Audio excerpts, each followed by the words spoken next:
नैथि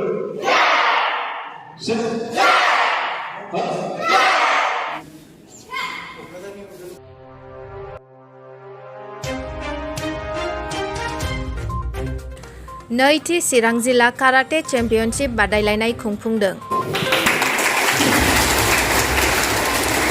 चिरां जिल्ला बेरहांगावआव थानाय बड'लेण्ड दरबारनि नब्लाङाव नैथि चिरां काराटे चेम्पियनशिप 2022 खौ दिनै खुंफुंनाय जाबाय। बे काराटे चेम्पियनशिपखौ 31 नं सिडली बियाबनि MLA जयन्त बसुमतारिया गोथौ बिबुंथि होनानै बेखेवनानै होदों आरो MLA जयन्त बसुमतारिया खौरांगिरिनि सिगाङाव फोरमायदों दि सिगांनि समाव काराटे चेम्पियनशिपखौ अलिम्पिकआव गनायनानै लायाखैमोन, नाथाय दा गनायथिनायखौ मोननो हाबाय। बिनिखायनो काराटे चेम्पियनशिपखौ सरकाराबो मोनथिनांगोन होननानै फोरमायदों। बे हाबाफारियाव MLA जयन्त बसुमतारिजों लोगोसे साहित्य एकाडेमि बान्था मोनगिरि हरि नारायण काक्लारि, समाजनि हाबा मावगिरि नरबेश्वर ब्रह्म आरो गोबां गुनगोनां आलासिफोर नुजाथियो।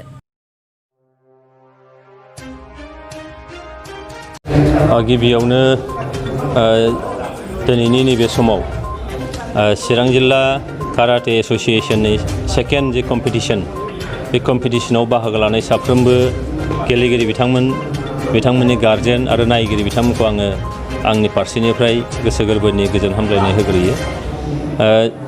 बेयाव सरकारा गोसो होयैनि बाथ्रा नङा, बाथ्राया जाहैबाय जे अलिम्पिक एस'सिएशना बबेबा गेमखौ बेसेबां गनायदों गनायाखै बिनि सायाव मोनसे बाथ्रा दङ। दा आं नुदों जे काराटेखौबो मोनसे समाव गनायनानै लायाखैमोन अलिम्पिक एस'सिएशना।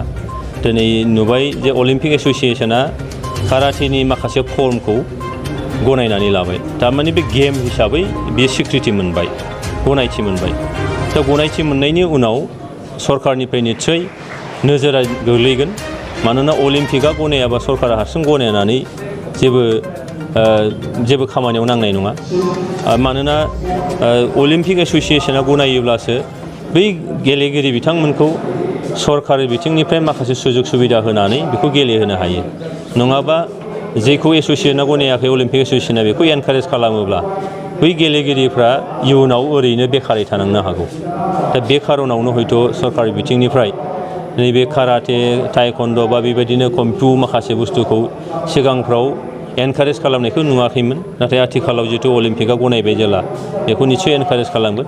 आरो जितु बियो सेल्फ डिफेन्सजों लोगोसे बिनि देहायारि आरो मेलेमारि मोनसे गेवसारनाय निस्सय जायो।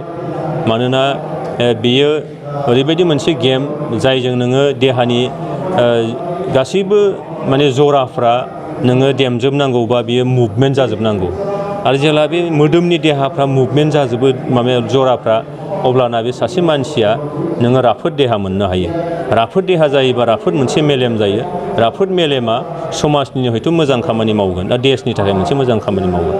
बेखायनो मिजिं खालामदों दा नैबे काराटेनि गेजेरजोंबो जोंनि जाखांबोनाय इयुन जोलैफ्रा पुलिस मिलिटारियाव बिथांमोना जाहाथे गावनि थांनानै थानो थाखाय साख्रि मोनहैथों, आरो बे अलिम्पिक गेम जाहैनाय लोगो लोगोनो बिनि गेजेरजोंबो जाहाथे मेडेल लाबोनानै देशआ जाहाथे मोनसे मोजां मोनसे नाम खामायनो हाथों, ओनसोला नाम खामायनो हाथों, न'खरा जौगाथों, आरो व्यक्तिगत भाबै बिथांमोना माबा मोनसे सुबिदा मोननो हाथों, आं बेखौनो मिजिं खालामो।